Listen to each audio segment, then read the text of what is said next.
So I was thinking that it might be good to have a little laugh this morning, and I want to share a story about a time that I was singing "Oh Holy Night." So this year it's very cool to see lots of people being able to go back to some of their favorite performances and special things. And as a musician, I was hired one year to sing for a special candlelight service that was happening at this beautiful little stone chapel over near Baltimore.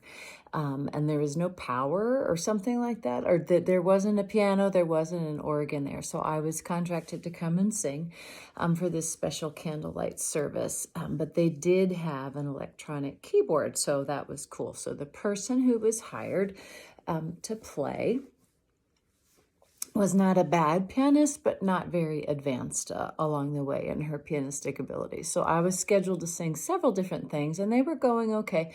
But "Oh Holy Night," I was going to sing "Oh Holy Night" in the high key because it has this glorious sort of B-flat high at the end, and everybody gets all this jittery, beautiful feeling, that happens when you do "Oh Holy Night." So I was planning to do that, and she said, the accompanist said, "I'm not really comfortable playing in this key. I'm afraid I won't be able to do it. Can I play from this hymn version that I have, which was in a lower key?" So it was going to be like pretty low. And I said, "Oh, well, if that's the best that we can do, I guess we can do that." And she said, "Oh, wait a minute. We had this keyboard that had been brought in for the occasion." She said, "It does have this function where you can bump up the key.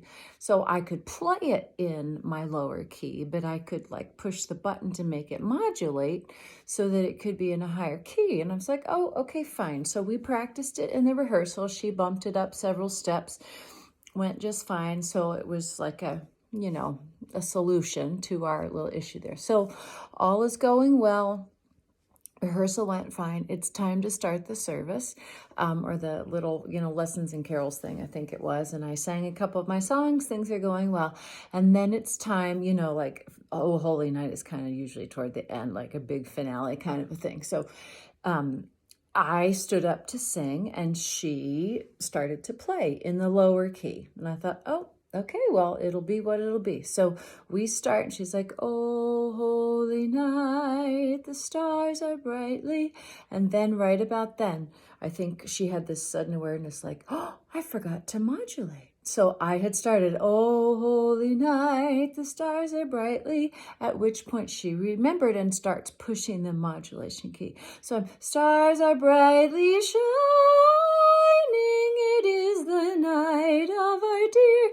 And it was the most ridiculous thing to listen to me, I'm sure, for those who had the lucky privilege of being in the audience that day, to hear me modulate mid-phrase in "Oh Holy Night." It was absolutely ridiculous, but also hysterical. And now I can laugh at it. And just thought today that might be funny to share, and just a little reflection that, there may be some crazy things, modulations that we forget to start and aren't expecting and whatever. Anyways, hang in there with all of your plans, and I hope you can giggle a little bit along the way.